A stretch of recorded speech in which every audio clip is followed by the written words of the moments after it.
کتنے ایسے لوگ ہیں اس رمضان کے مہینے میں بھی روزہ رکھنے کے ساتھ تراویح پڑھنے کے باوجود ایک ایسا عظیم گناہ کر رہے ہیں جس میں 4 بڑے گناہ شامل ہیں، کبیرہ گناہ۔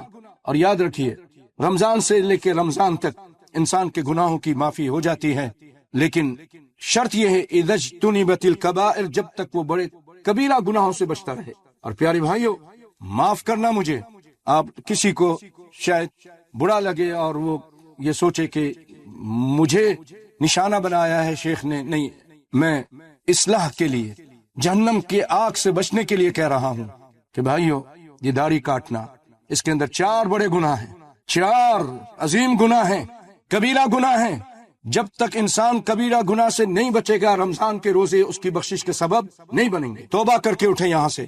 نبی صلی اللہ علیہ وسلم کے پاس 2 آدمی آئے، کسرا کی طرف سے بھیجے ہوئے، وہ ان کے کارندے تھے، آپ کو گرفتار کرنے آئے تھے۔ آپ نے ان کے چہرے کی طرف دیکھا، داڑھی منڈے تھے، آپ صلی اللہ علیہ وسلم نے آپ کو پسند نہیں آیا اور آپ نے اس کا اظہار کیا، اس نفرت کا اظہار ہو رہا ہے رحمت عالم صلی اللہ علیہ وسلم کی طرف سے۔ اور الفاظ سنیا فرما رہے ہیں وَيْلَكُمَا مَنْ أَمَرَكُمَا بِهَذَا، وہ ویل ہو تمہارے لیے، تم کو کس نے حکم دیا کہ تم داڑھی کاٹو؟ انہوں نے کہا ہمارے بادشاہ نے حکم دیا۔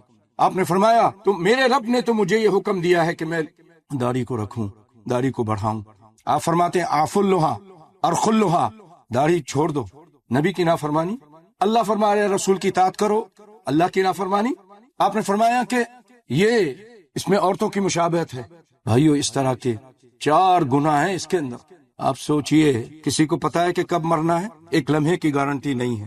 بھائیو اگر اسی داڑھی مونتے ہوئے اسی حالت میں قبر میں چلے گئے، فرشتہ دیکھ کے کہے گا پتہ نہیں کون ہے، یہ چورا چمار ہے، یہودی ہے کہ عیسائی ہے کہ ہندو ہے، جس کو نبی صلی اللہ علیہ وسلم کی سنت سے نفرت تھی، کاٹتا جاتا ہے، روزانہ کاٹ رہا ہے۔